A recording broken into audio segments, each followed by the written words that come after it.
Welcome to the University of Notre Dame's Keough School of Global Affairs, Washington, D.C. office. My name is Maura Policelli. I'm the executive director here. And this morning's event is part of our series called Evidence to Action, which provides a forum to connect Keough School faculty, research, and expertise with policy audiences, like yourselves, and real-time policy debates.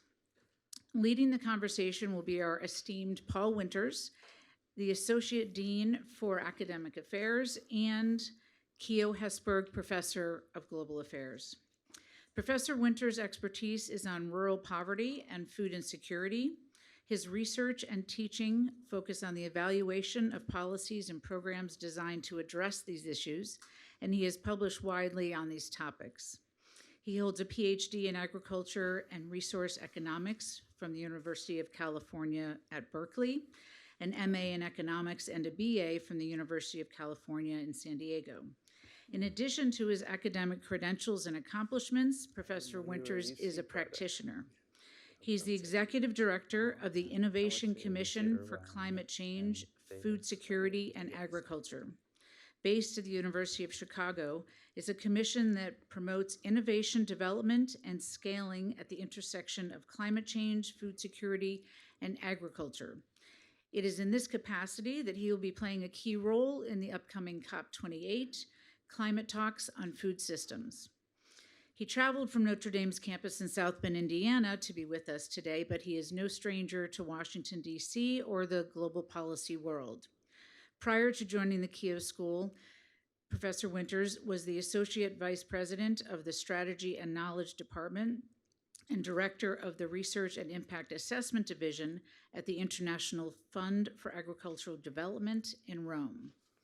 He also taught economics at American University, worked at the International Potato Center in Lima, Peru, and the Inter-American Development Bank here in Washington, D.C. So please welcome Professor Paul Winters.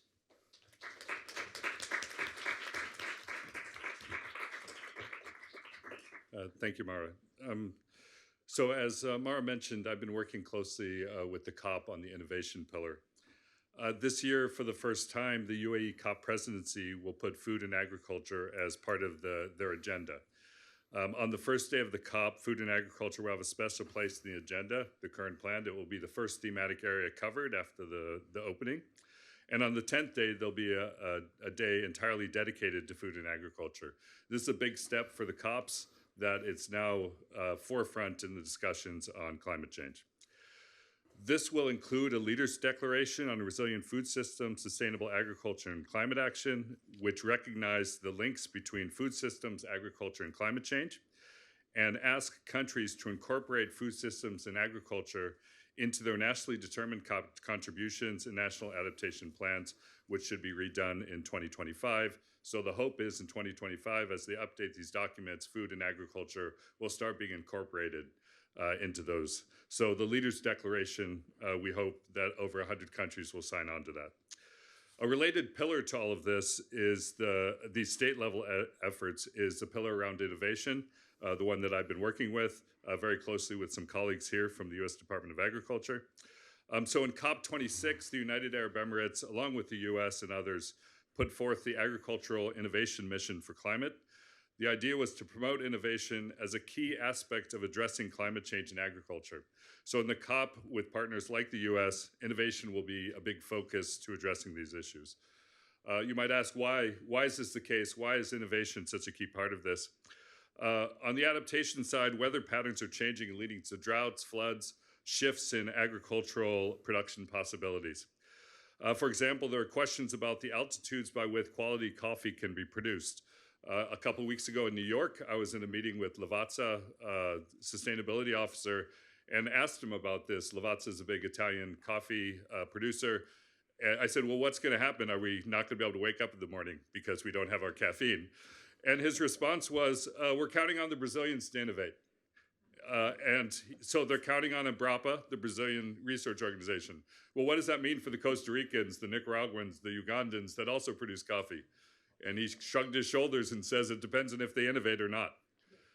The same is true of olive plants in Spain. There's a huge drought there, and there's talk about olive oil not being able to produce in Spain at all in the future, and they're the largest producer in the world. And so what is going to happen? How do we address this? And this, of course, is linked to poorer areas of the world as well. A World Bank report from a few years ago, but I'm sure it's still relevant, noted that climate change could increase poverty by over 100 million people, just the climate change effects. Half of that is in agriculture because of the effects on agriculture. So why do we need to worry about innovation and the adaptation side? Is because we have significant problems that we're facing. Beyond that, food systems also contribute a quarter to a third of emissions in the planet, second only to energy. And for regions like Latin America, it's actually the highest emitting sector is agriculture. So we, of course, want to try to reduce emissions, and recommendations from the Intergovernmental Panel on Climate Change and others point to stopping deforestation and going to low emissions agriculture. The problem with this is, can we stop deforestation and go to low emissions agriculture and still actually have enough food for everyone and maintain the livelihoods of people, many of them are poor, who rely on these things? For example, in sub-Saharan Africa, 75% of the increase in production over the last couple decades has been through land expansion, not through productivity gains. If you stop expanding the land, stop deforesting, which is what we would like for climate change, are you going to be able to feed sub-Saharan Africa? Well, the only possible path that I see to be able to do this is through innovating our way out of this and trying to address that. It isn't the only thing that needs to be done, but it's clearly going to have to be a key part of this. You could, of course, think that, well, we can get consumers to shift their behavior, eat less meat, move to alternative proteins, et cetera. And that's a possibility, but can it happen fast enough? That's a question. And to be quite frank, the trends are actually in the opposite direction. Meat consumption is going up in the world as countries develop. People demand more meat. It's been flat in places like the US for the last 15 years after an initial drop with the health scares around consumption of meats. And so we're stuck in the same place. So innovation is going to be key about this. We want innovations with co-benefits that address climate change but increase yields in order to make sure that we can address these issues. The good news is that this is an exciting time for innovations. In biology, all sorts of things are happening. In technology, all sorts of things are happening. We've been working the last year or two to look for innovations, and there's a lot out there that are exciting. There's better weather prediction systems that can help farmers make decisions. There's better things like microbial fertilizers that can reduce fertilizer use, reduce emissions, and can also increase yields. So there's a possibility out there, but they're not going to scale as quickly as possible, and the commercial incentives are insufficient for facilitating their scale. So these are the issues that we would like to discuss today. So let me invite up our panelists. We have three great panelists that know a lot about these areas. Let me start with Dr. Chifanda Jacobs-Young, if you can come up on stage. Dr. Jacobs-Young is the Undersecretary for Research and Education and Economics and USDA's Chief Scientist. Prior to being appointed by President Biden to serve in this role, she was the Administrator for the Agricultural Research Service from 2014 to 2022. She holds a PhD in wood and paper science from North Carolina State. If you can sit there, please. This one here, please. Dr. Jacobs, and this one here, sorry. The microphones are set up in a certain way, so if you can sit there. Thank you. Next, we have Dr. Cary Fowler. Dr. Fowler is Special Envoy for Global Food Security in the Office of Food Security of the U.S. Department of State. He's the former Executive Director of Global Crop Diversity Trust. He oversaw the UN's first global assessment of the state of world's plant genetic resources, and he has his PhD from Uppsala University in Sweden. And then finally, we have Dr. Bill Sutton. Dr. Sutton is the global lead for climate smart agriculture and lead agricultural economist at the World Bank. Until recently, he was coordinating the World Bank's climate smart and sustainable agriculture program in China, and now leads the World Bank's global flagship on decarbonization of air and recarbonization of landscapes through agri-food system transformation. Dr. Sutton holds a PhD in agriculture and resource economics from the University of California at Davis. So to start us off, what we're going to do is have each of the panelists make some opening remarks around the areas that they've been working on. And from there, we'll go into some questions. So we'll start with Dr. Jacobs-Young, please. Fantastic. Thank you. Good morning, everyone. Professor Winters, thank you for that kind and brief introduction. Dr. Fowler, Dr. Sutton, distinguished guests, it's a pleasure for me to join you all today.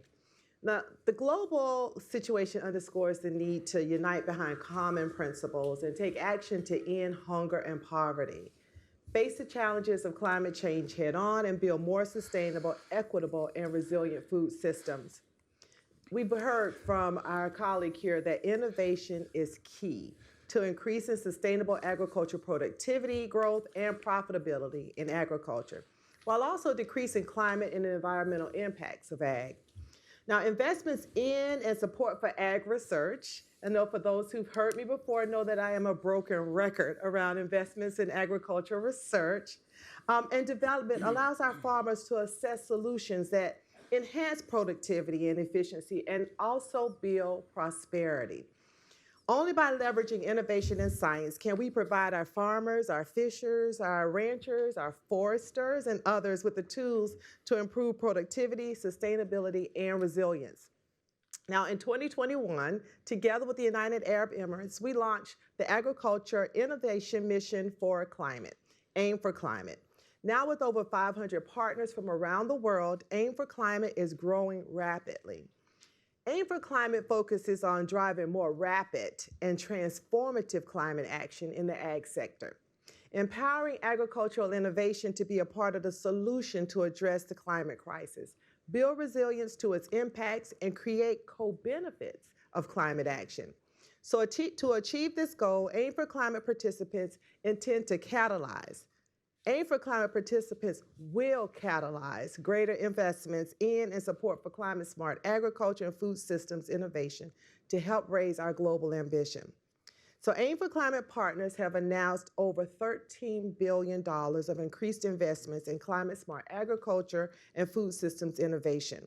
We look forward to advance AIM for Climate at COP28 in just a few weeks. Oh my goodness. So I'm so proud to share that earlier this year, USDA released the USDA Science and Research Strategy. And the strategy is a bold 3-year vision to make ag more productive, more profitable, and sustainable, not for some, but for all. Now, with this strategy, you will find that USDA's 5 highest scientific priorities are outlined, and they're all action-based. We want to accelerate innovative technologies and practices. We want to drive climate solutions, bolster nutrition security and health, cultivate resilient ecosystems, and translate research into action. The important word is action. These priorities areas reflect the obstacles we face and define how USDA plans to meet this moment through science, research, and data. So this strategy is also a call to action to many of our colleagues, and I'm so happy to have my State Department and World Bank colleagues here. It's a strategy, it's a call for action for all of us nationwide to join in proposing big, audacious solutions around the priorities that we've all set forth. Thank you. Thank you. Dr. Fowler? Yeah, thank you, Paul.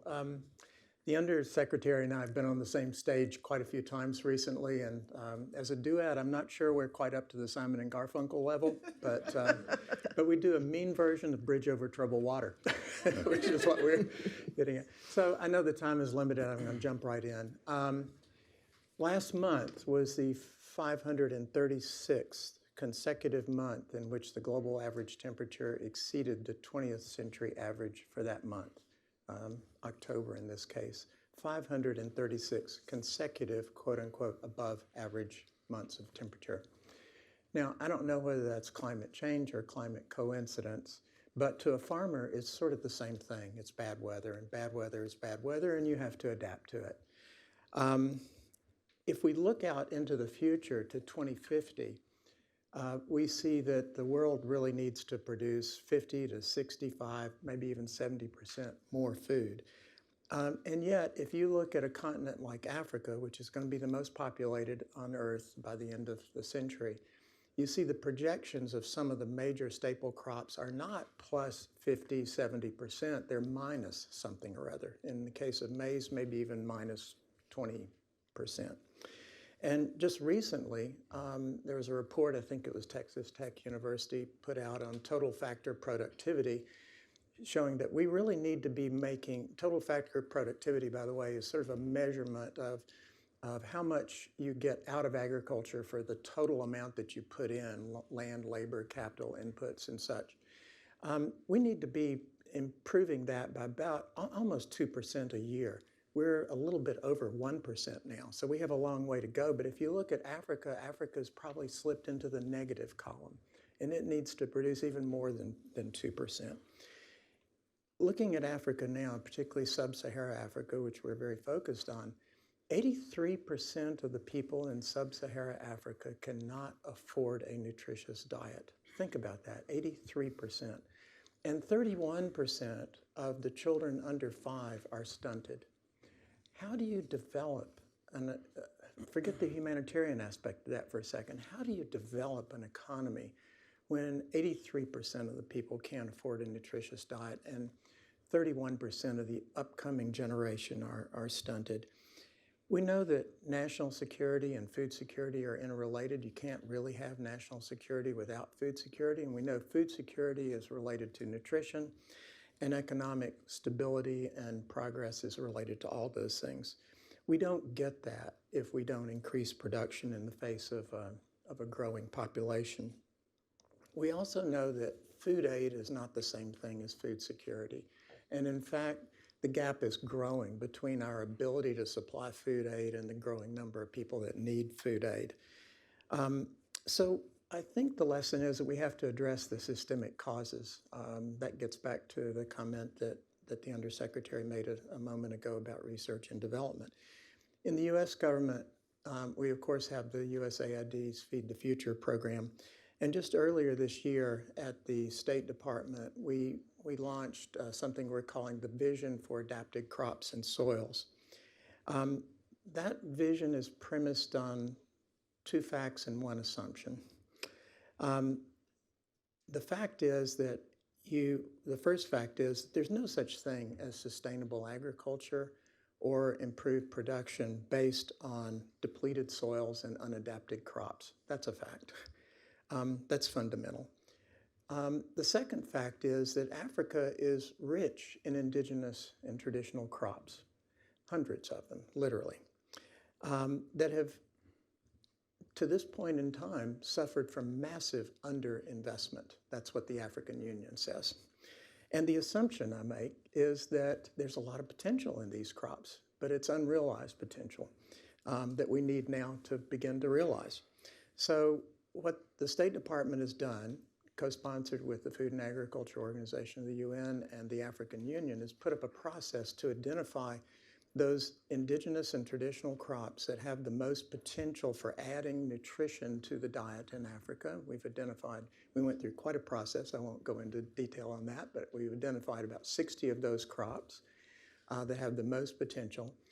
And by the end of the year, we will have modeled a large number of those crops in terms of climate change, because at the end of the day, what you want to know is which are the crops that can add the most to nutrition and be productive in the face of climate change. That's step 1 and step 2. Step 3 is that we put up or IFAD, the International Fund for Agricultural Development, created a multi-donor funding platform that could essentially crowdsource in funding to make those kind of long-term investments in plant improvement that we really need to be made. This is, I think, going to provide options for people in the future. It's not about us telling people what to eat or farmers what to grow, but as crops such as maize struggle in the future climates of Africa, African farmers and consumers are going to need options. We need to start preparing those options, and we're doing that with Africans, with the UN. I think that this is the time for, and I believe this type of approach is, in fact, a transformative approach. I think it will help to transform African agricultural systems. I think it'll do so in a game-changing and indeed in an intergenerational way.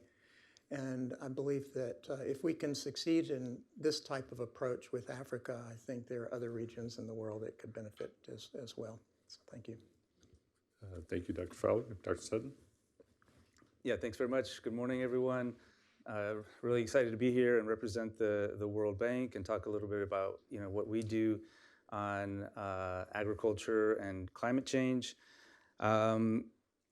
Since the Paris Agreement was signed back in 2015, we've been steadily increasing our support and financing for climate-smart agriculture. In fact, we've increased our financing by about 7 times since the signing of the Paris Agreement. In the last year, we provided about $3 billion globally for financing for climate-smart agriculture. That brings us to a total climate-smart agriculture portfolio of about $14 billion now globally. So I think we've been, sort of one of the international leaders in this area for many years. Personally, at the World Bank, I've been working on climate change in agriculture for about 16 years now. In the beginning, we really focused on trying to understand better what the impacts of climate change will be on agriculture in developing countries, and then trying to come up with strategies to help them adapt to climate change. And the approach that we take is the Climate Smart Agriculture, or CSA approach, which has been around for a while now, in more than a decade. It focuses on 3 main objectives. The first is increasing productivity in agriculture. The second is adapting to climate change. And the third is, wherever possible, reducing greenhouse gas emissions in agriculture. It's fairly simple, which I think makes it a very powerful approach. And in fact, out of this support that we've been providing, this $14 billion now, more than the vast majority of that has been for adaptation. And we've heard a lot, already about the importance of helping farmers adapt to climate change. But it's becoming increasingly apparent that the agri-food system is also a part of the problem. New data that is become available, much more comprehensive picture of the emissions from the agri-food system, show that the agri-food system is actually responsible for nearly 1/3 of global greenhouse gas emissions. That's about 16 gigatons of CO2 equivalents every year. And to put that into perspective, that's more than the emissions from all of the electricity and heat generation in the world. So all those coal-fired, gas-fired power plants, the agri-food system emits more than all of those every year. And it's, I think, becoming increasingly apparent, as some have started to say, that you can't adapt your way out of the climate crisis. We're essentially chasing our tail, and the crisis is accelerating, climate change is accelerating, and it's changing faster than we can adapt to it. And as long as we continue emitting on a business as usual kind of basis, new evidence shows that even if we eliminate all emissions from the main emitting sectors, the other sectors, energy, transport, that rely on fossil fuels, the emissions from the agri-food system alone will be enough to push us past the Paris Agreement goal of limiting warming to well below 2 degrees Celsius. So it's dawned on us that we really need to look at the greenhouse gas emissions from the agri-food system. Those include methane and nitrous oxide, which are far more powerful greenhouse gases than CO2. And the agri-food system is the #1 source of those powerful emissions, methane and nitrous oxide. Despite the importance of the agri-food system for climate change, both adaptation and mitigation, it receives an extremely small share of global climate finance every year, only about 4%. So we're responsible for 1/3 of emissions, feeding the entire world, and yet we get about 4% of global climate finance every year. So we see that as a huge gap that has to be addressed urgently if we're going to ever hope to break the sort of vicious circle that we're in now in the climate crisis and agriculture. Our new World Bank President Banga, has developed a new mission statement for us. I think most people are familiar with the old statement, which is to eradicate poverty globally. That's been our mission ever since I joined the World Bank 23 years ago. It's going to continue to be our main priority, but now the new vision statement is to create a world free of poverty on a livable planet. So to do it sustainably, it's putting environmental sustainability and global public goods at the center of everything we do, which I think is creating a powerful new basis for us to address these global challenges. Our response in the agriculture and food global practice at the World Bank, in part, is to develop our first global strategic framework for addressing greenhouse gas emissions in the agri-food system. It's called Recipe for a Livable Planet. It's scheduled for release in early 2024, so we're putting the finishing touches on that, and very excited about coming out with that.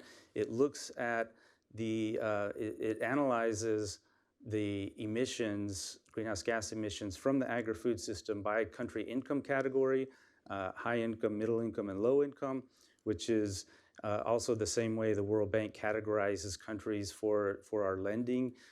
We have, IDA, the most concessional grants and loans for the low income countries, IBRD, which is slightly less concessional for the middle income countries, and then the high income countries essentially are the financiers for the World Bank.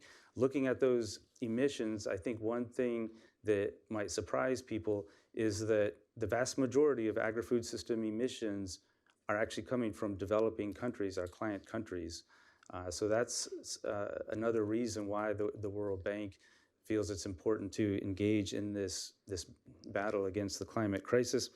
The guiding message of this flagship report is that food systems can and must achieve net zero emissions while feeding a growing population. And we know that in that sense, we're also sort of chasing a moving target because we have to, we're responsible for 16 gigatons of emissions today.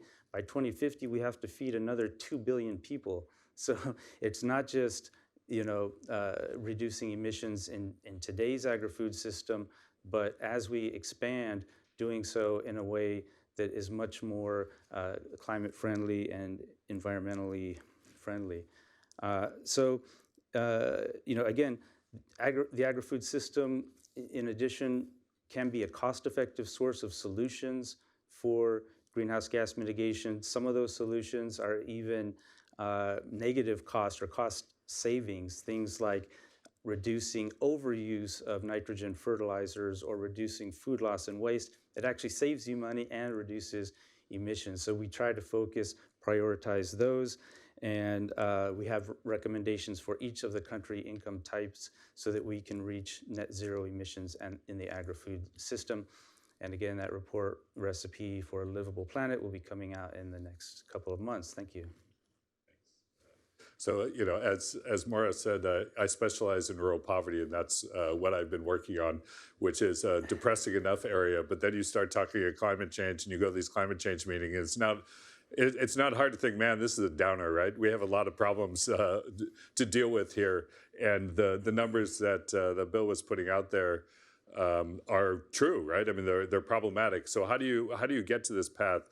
So we need to move towards addressing these issues and not just talking about them, which is why it's important that the COP is, taking this on, and we're bringing more discussion around this. I'm going to ask a couple of questions of the panelists, and then we'll open it up for questions from you. The first question is around this. So we need to address these issues. We need to do something.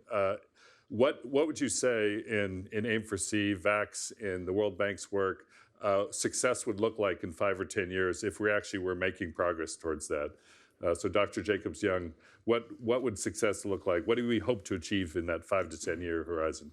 Absolutely. So yeah, I'm listening to Bill and getting depressed sitting here. Seriously though, it really confirmed for me that there's no way to a solution without ag being at the table. Right. So it's like, how are we having lots of conversations if ag is not prominent in the conversations? And so that's why I'm happy that COP28 has been bold in making us an integrated part of the agenda. Taking about a few steps back and listening to my colleague, Dr. Fowler, about the indigenous crops and animals, it takes me back to the germplasm collection that we have here in the United States, one of the largest germplasm collections in the world. And so fundamentally, to be able to meet some of these goals, we have to have that so that we can be prepared to take these next steps forward to be able to meet the needs. And so going back to that germplasm collection, we know that Dr. Ed Buckler in Ithaca, New York, was able to take maize and increase the level of vitamin A in maize to be able to help the developing country. We know that maize can't be our only option, and we've got to look at other crops and animals that we can help meet that need.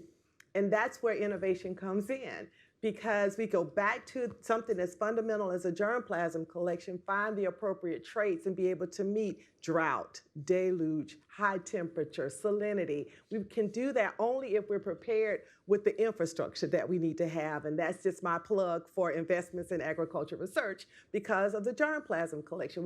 We have to have some place to start from to be prepared. We know from the Economic Research Service, we probably need to update this research, but every dollar that we invest in ag research results in $20 in impact.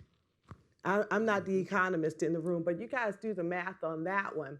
So what this looks like is that all of us are coming together, all hands on deck. This is why Aim for Climate is so important, because we're all doing it in our individual countries. When we all come together, catalyzed around common principles and common goals, we can move much further than any of us can do alone. And so what this looks like, success looks like, is us working together, all hands on deck. And my colleague at the State Department here, we talked a lot about this. When we work in our silos and vacuums, it doesn't work. And right now, we know that there are hundreds and hundreds of million people who go to bed each night without enough to eat. And we're talking about adding 2 billion more people. As in the past, innovation is the only key to meeting that challenge. And that's what I think is going to be so critically important. That's why I think Aim for Climate is so important in the innovation sprints and all of the activities we have, bringing the right people together, the best minds, to help us with only 27 growing seasons to meet the goal. Thanks. So Dr. Fowler, for VAX, you have a similar issue, but you have indigenous crops in a different context where you don't have as much information, basic research that's been done historically. So what would success look like in 5 to 10 years for VAX? Yeah.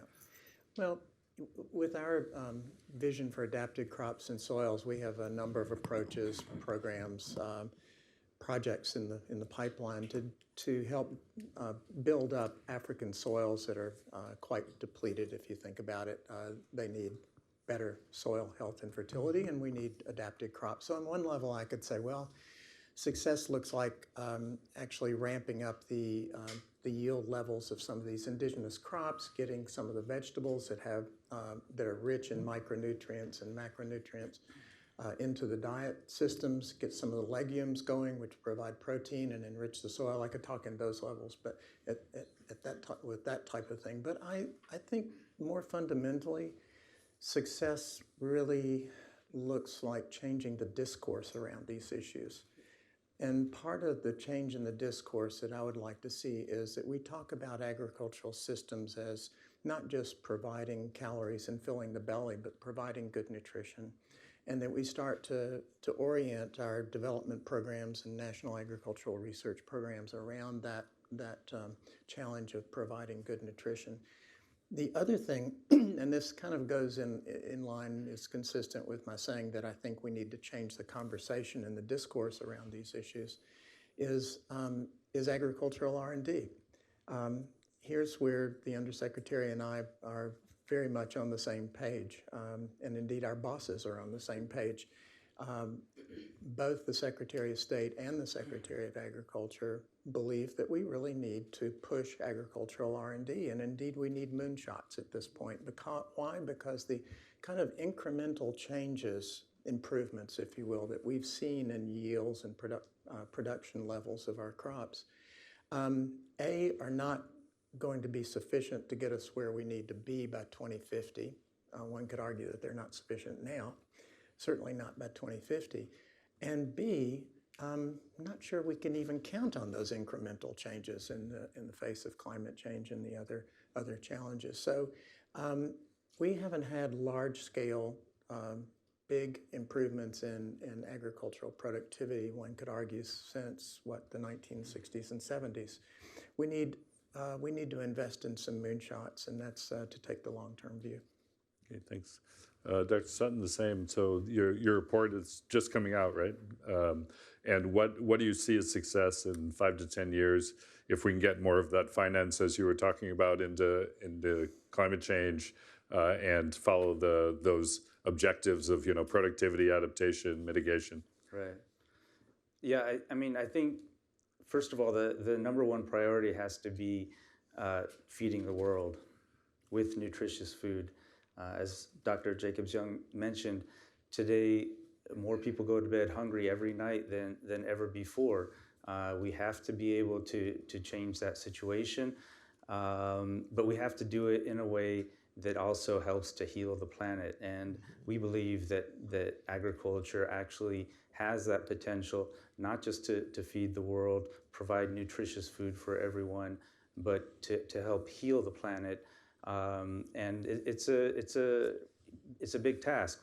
Feed the population, adapt to climate change, and at the same time try to reduce our own emissions so we're not contributing to the problem. We need to, according to our calculations, cut the greenhouse gas emissions from the agri-food system basically in half by 2030, and then reach net zero by 2050. To do that is going to require a massive scaling up in climate-smart agriculture approaches. That includes, developing the kinds of innovations that my colleagues have been talking about. Innovations are a huge part of it, but also, taking the innovations that have already been developed and that we know work, scaling them up around the world.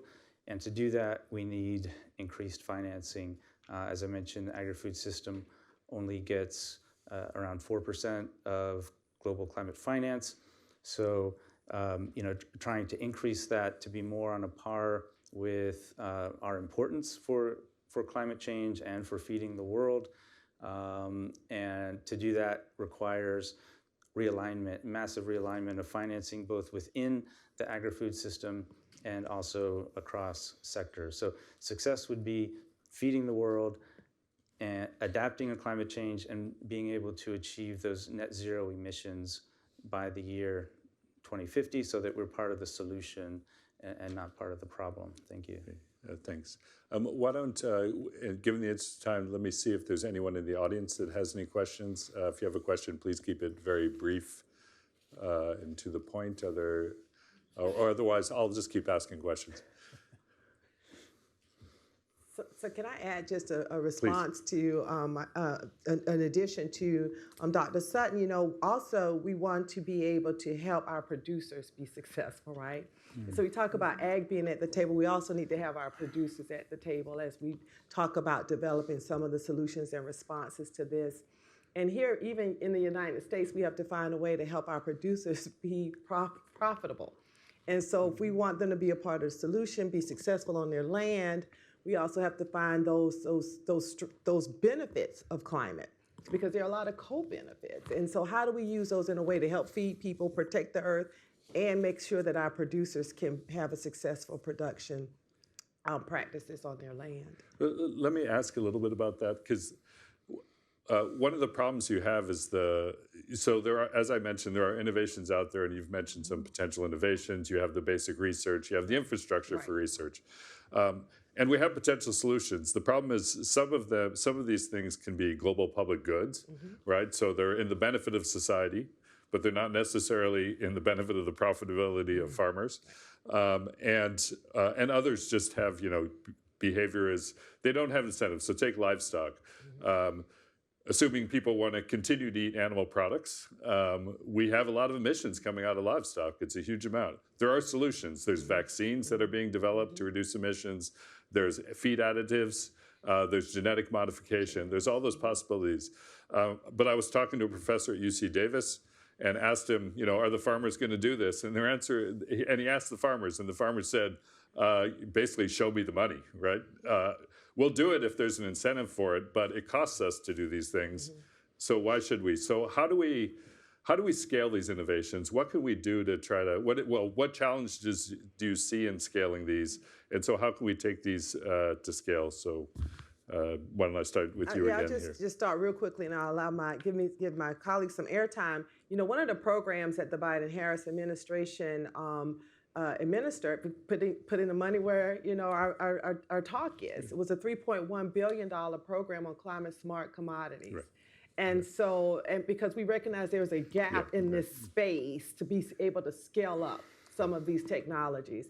And once again, you can't do it without the producers at the table, because if you build it, they don't necessarily come. That's not how this works. We need to work with them at the table, and that's where these programs and a lot of the technical cooperators that we've partnered with across the country are so important, with people they trust. And then that's why we also need social scientists at the table too, because behavioral economics is something that's so critically important. Thanks. Dr. Fowler? Well, I'll give you one example, and I've been speaking about crops, but let me speak about soils for a second. In Africa, you have a situation where I think you have a continent that probably more than any other continent on Earth needs precision agriculture, needs to know the quality of the soils and how to manage the soils most productively. That information, that data simply doesn't exist in large part. USDA, combined with Feed the Future program at the U.S. Agency for International Development, has been promoting soil mapping and modeling programs in Africa, and also promoting the development of apps for cell phones that would, on one end, not just give the governments the kind of information they need for making good, rational decisions about where to promote agriculture or not to, but also give farmers the kind of information they need to make good, rational, productive, effective decisions at the farm level. Now, you might think, well, cell phone apps, Africa, there are 165 million cell phone accounts in Africa right now. And farmers are using them, among other things. And so if you want to talk about scaling up, here's a program that could quite rapidly scale up and would have enormous benefits. Okay, thank you. Dr. Sutton? Yeah, I think I think it was a great point about the farmers. We have to keep farmers at the center of everything that we do. Especially in many of our client countries, these are many of the poorest people in those countries. And so while we see that climate mitigation action has to take place in developing countries, it doesn't mean that should be on the backs of or out of the pocketbooks of the farmers in those countries. In many ways, greenhouse gases or greenhouse gas mitigation is sort of the ultimate global public good, because for every kind of ton of CO2 that's emissions that are reduced or sequestered, we all breathe the same atmosphere. We all are affected by the same climate. So whatever those farmers in developing countries do to reduce their emissions or sequester carbon, it benefits everyone. And so we firmly believe that concessional financing and in principle grants, and as much as possible, should be provided to pay for climate mitigation services. One of the challenges, though, is that it's extremely difficult still to measure the progress that we're making in agriculture, in reducing emissions, in increasing carbon in the soils. It's still mostly done the same way it's been done for decades or even centuries, going around and digging up soil from every plot of land and carting it off to a lab somewhere and analyzing it. And that's just not cost-effective or scalable, especially in developing countries. So one of the areas where innovation, I think, is most needed is in the measurement, reporting, and verification, or MRV systems for greenhouse gases in the agri-food system, and that will help to bring more climate finance to the farmers. Thanks very much. We have a question over here. Please introduce yourself first and then. Sure. My name is Danny Richter. I'm with Richter Capital Health Strategies. I come from the climate space, and I want to know, are there agricultural climate solutions that people on the climate side are really excited about who don't really work so well when they, at that interface, when they hit the ground, especially because they're leaving out the producers? So the kind of thing that I have in mind, climate folks are really excited about, seaweed for cows, crushing. No. What are some examples of things where there's a mismatch between the enthusiasm in the climate space and the real impact in the soil? So I'll just quickly say, there's lots of options out there. And one of the things we want to do is ensure that all of the solutions that we put forward are data-driven and have been truly tested. And so I think that we shouldn't take anything off the table. We should definitely investigate lots of different options. And we should talk to the producers on how that could potentially be implemented. Because if we do research, one of the things I love about ag is we don't do science for science sake. There's a problem, we do research. And so how do we make sure that we're keeping the right people informed so that we can increase the likelihood that it's going to be implemented? Yeah, I think, again, if you look at the soil space, you see a lot of different innovations going on regarding fertilizer, both from within the fertilizer industry, in fact. Large fertilizer companies that are looking at data and informatics and modeling that also help the farmers be more efficient and get more use out of the fertilizers they use. And then fairly young startup companies that are working with microorganisms that fix nitrogen and such. And that has a clear, both of those approaches have clear climate benefits. Yeah. Bill, did you want to? Well, I mean, I think he already sort of hit the nail on the head with the livestock. And that's an area where, livestock is the biggest source of greenhouse gas emissions in the agri-food system. We still don't have a good way of reducing those emissions cost effectively. There are ways to do it, but in talking to my colleagues who specialize in livestock, the costs are still well over $100 per ton of CO2 equivalent mitigated, which is sort of the cutoff for cost effectiveness that's often used, and even that is fairly expensive for developing countries. So that it's, if you want farmers to implement a lot of these things like the seaweed or other kinds of food additives, they need to be compensated now. Otherwise, they're just not going to do it, because it's not that. And that's one of the things, as I said, CSA approach tries to focus on these triple win kinds of solutions. Many of the kind of emission solutions for livestock are not really triple win. They're very focused on mitigation. They don't have that many benefits in terms of productivity for farmers or adaptation to climate change. And so that's all the more reason why, especially at this time, either we need to invest more in the research and development to bring those costs down, or we need to compensate farmers for carrying out those actions. Thank you. I'll make one response. So I'm working with Michael Kramer, the Nobel laureate, on this innovation commission, and he won the Nobel Prize in economics. So a lot of what we're doing is looking at these innovations from an economics perspective. And I wouldn't say that they're off the table, a lot of them. It's that they haven't proved the economic case, as Dr. Sutton was just saying. So things like green fertilizer have great potential, but they're still 5 times the cost of brown fertilizer that we have now. The livestock, the seaweed, all of those, they're all things that are out there, but they haven't shown an economics case. So what we're dividing them between is things we think are ready for scale, that the value for money case is there, and things that are early on, that there's potential there, but they're still not quite there. So I don't think we should think of them as bad or good, but more as, where are we at in the spectrum of taking them to scale and not? So that's how we're trying to think about it. But we're out of time, so let's give a hand to the panel and we move on next card. And I'll invite you to come on over here.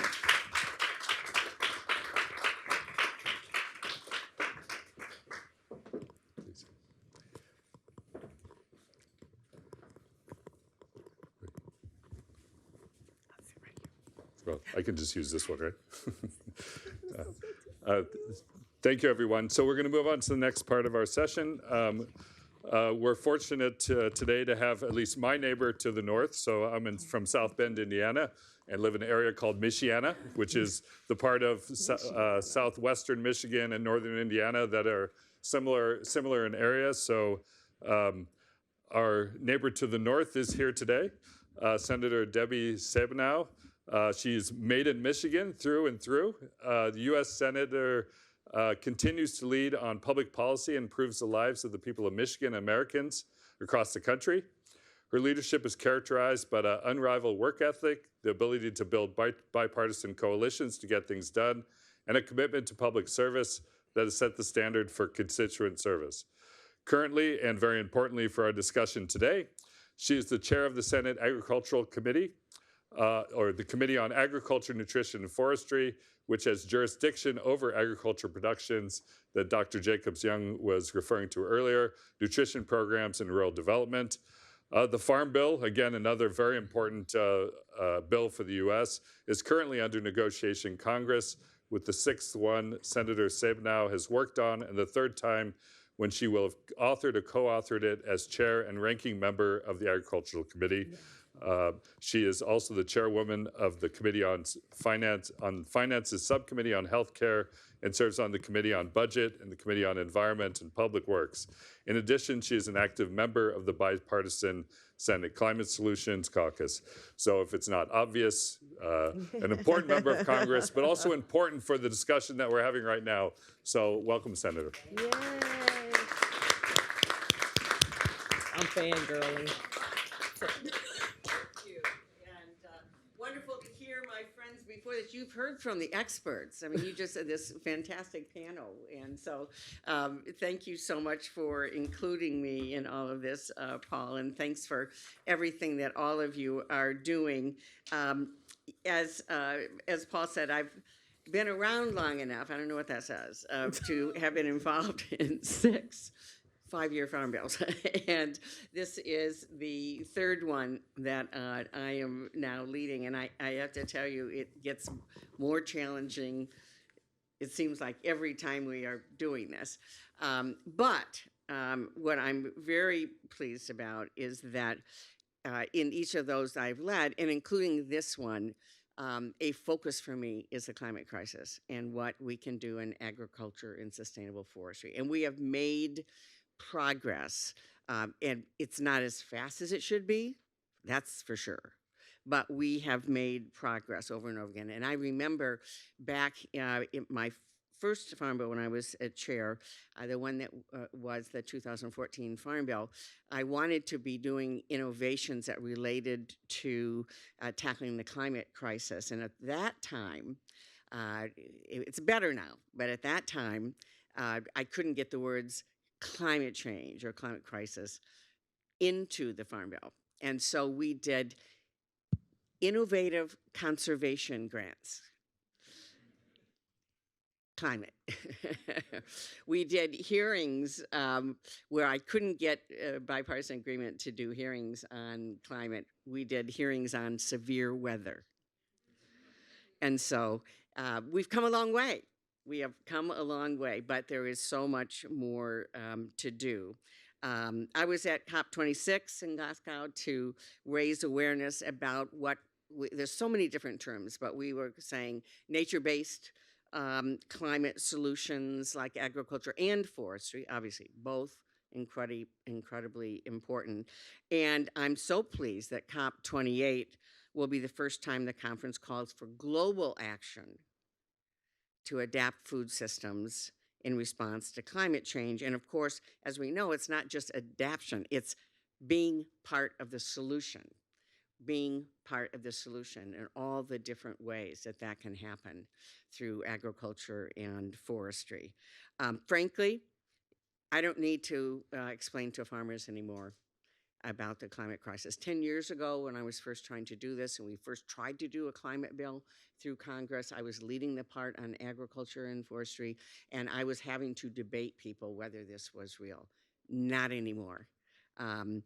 And as you know, this last year, we saw 18 separate billion-dollar disasters, and this year we've already had 24. So we don't have to explain to our farmers and ranchers anymore about what's happening because it's hitting them right in the face. So now the conversations that I have are, what can we do about it? What more can we do about it? I mean, already our farmers are the keepers of the land, and so they want healthy soil. That's for them. They need healthy soil. And the great news is, and they know this, more carbon in the soil, healthier soil. More carbon out of the atmosphere, healthier atmosphere. And so the kinds of things that we've been doing in agriculture already are very, very important, but we need to ramp it up. And that's what we're doing. We need to ramp it up, and it needs to be global. We know that climate change has slowed the growth of ag production over the last 50 years. It's hurting our crop and our grassland quality. We also know that American farmers are the ones on the front lines of feeding the world. And so all of this connects together. And we know that this is adding pressure to the global crisis of hunger driven by armed conflict, the climate crisis, natural disasters, all of it together. And you know the numbers, 783 million people in the world go hungry. I think that's probably a low number, actually. And 1 out of 4 children under the age of 5 is severely malnourished. So this is an all hands on deck moment for us because we know the climate crisis is just making it worse. So here's the good news, and you've already been hearing about it, but agriculture innovation has a history of rising to the challenge. Now, research is a part of it. We have talked about the need for a moonshot on agricultural research, which we desperately need. And I'm trying to figure out how do you put that all together because the resources in the Farm Bill don't allow for that, the regular resources and the way we do things. So we've got to be creative here about how we put it all together. But we know that original innovations in fertilizers were important. New conservation practices reversed the damage of the Dust Bowl in the 1930s. My mom was in Oklahoma living on a farm in the 30s and has very real stories to tell about what that meant for her family when you couldn't see the house from the barn and you had to hold on to the rope that got you to the house because of everything that was happening in the Dust Bowl. And we rose to the challenge. Our first agriculture conservation programs really came into being. And now we're talking about climate smart agriculture and what needs to happen. And we know things, I think, one of my theories about talking about agriculture and forestry is that it sounds too simple when you say to somebody, plant trees, they're all carbon. You're sucking carbon out of the air when you plant a tree. Oh, that's too simple. That's too simple. What about rotating crops or no-till operation? Cover crops. You get done with the crop, you plant another crop. It holds the fertilizer in the ground. It holds any pesticides that you have in the ground. It brings carbon out of the atmosphere. Our farmers are doing that, and we are ramping it up. We need to. Oh, it's too simple. We need big machines. There must be some big machines that are needed here, and we probably do need to. We need a whole bunch of things. But a lot of what can be done relates to practices that, if they were done everywhere, would have a profound impact. I know Dr. Fowler talks about Africa. When I was in Africa leading a Senate agriculture Codel a few years ago, it was the only all-women senators Codel we've had. And of course, it was great, So But we met with women who are the leaders in agriculture, and majority of the economy is agriculture, right? And so if we are doing these kinds of practices in Africa, in every part of the world where agriculture is, the main part of the economy, it can have profound impacts. I also believe that we've got to lean in when we talk about livestock, when we talk about methane and the dangers of methane and other greenhouse gases, that we've got to be leaning in on things like methane digesters and other kinds of technology, as well as feeds, as well as what we need to be doing on all of this.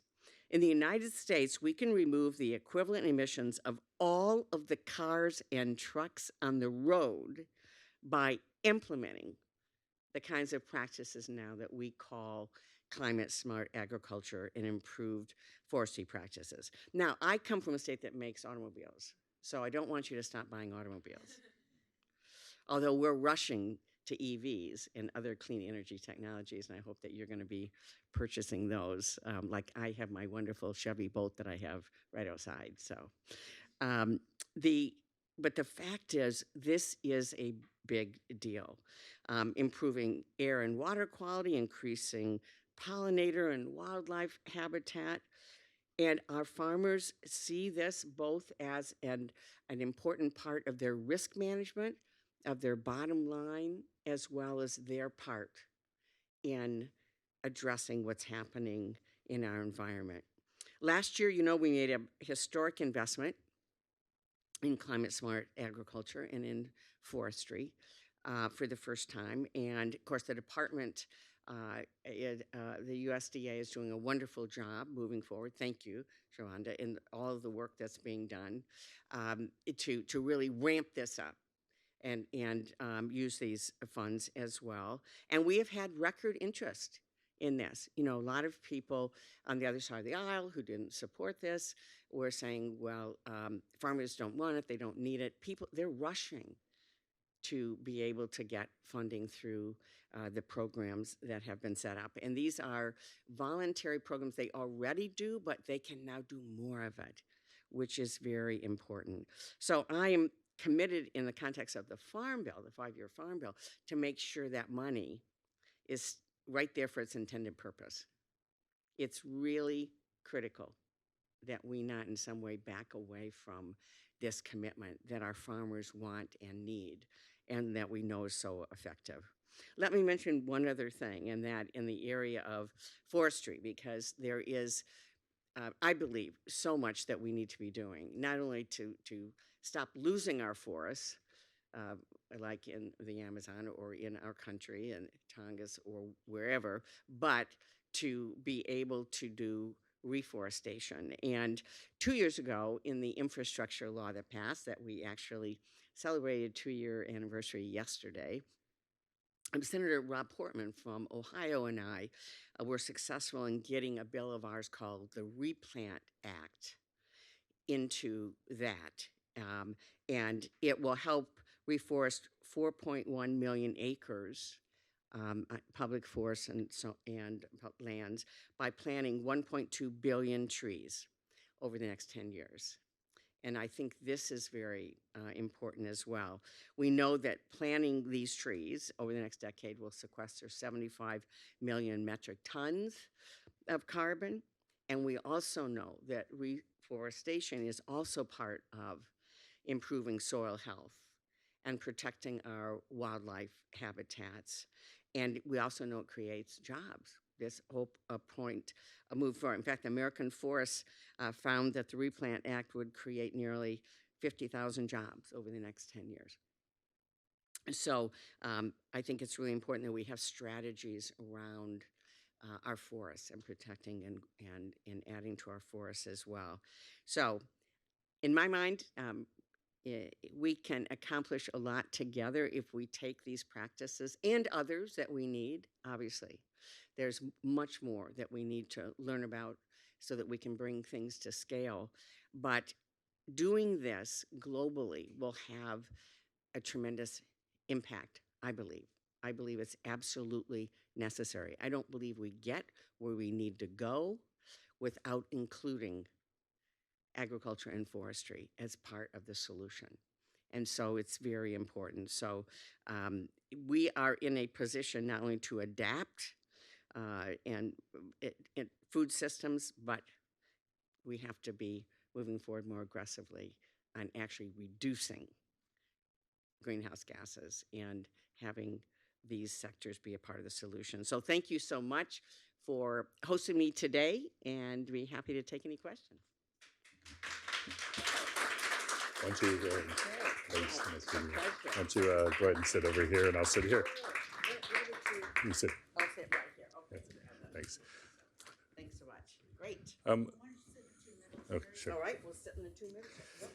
You can go there. I lost my water. Okay. I'm going to just grab. Thank you so much.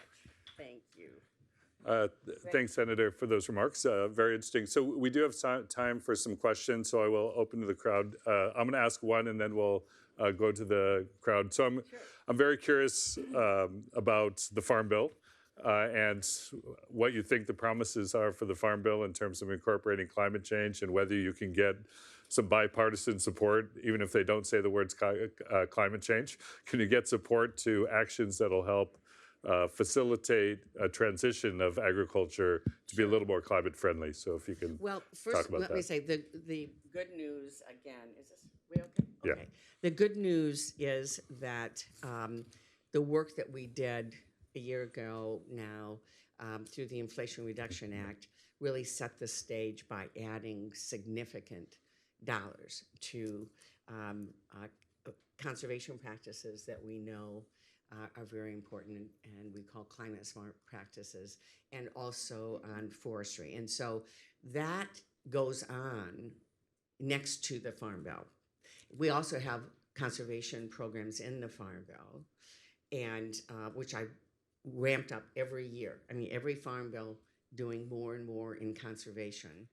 And so we have both of those, and it's possible to merge the funding of the IRA into the Farm Bill, which creates what's called baseline, which helps us long term on the money.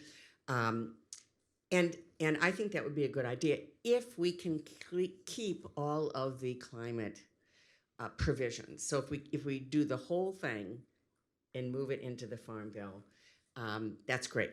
And I hope we can do that. If not, we will keep this program outside of the Farm Bill, and it will continue, because there's no way I would support going backwards any of this. It's just taken way too long. And so, and our farmers want, this is not, all this money goes to farmers. So the challenge we had with the Inflation Reduction Act is that it was done with only Democratic votes. So we have some colleagues that see this only through the prism of